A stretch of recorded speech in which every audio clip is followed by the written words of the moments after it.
Ito ay isang oily glue frog. Kumuha ng pako at batasin ang interior ng iyong gulong. Gamit ang pandikit na ito, patakan mo lamang ang butas ng iyong interior, at wala pang 3 segundo.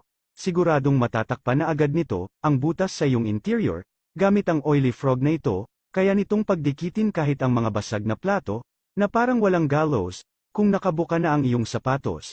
Di mo na kailangan pumunta pa sa patahian, sa 3 patak lamang ng pandikit na ito, para na ulit bago ang dikit ng iyong sapatos, kahit ang mga bakal ay kaya nitong pagdikitin, na parang winnowing, ang Tree Frog Oily Glue ay maaaring gamitin sa pagbubuklod ng plastic, rubber, glass, ceramics, metal, wood, handicrafts, leather, sapatos, napakaangkop para sa mahigpit na pagbubuklod, sa pagitan ng parehong mga materyales, o sa pagitan ng iba't ibang mga materyales. Ito ay nagkakahalaga ng 150 pesos, kaya kung gusto mong bumili nito, i-click mo lamang ang yellow basket.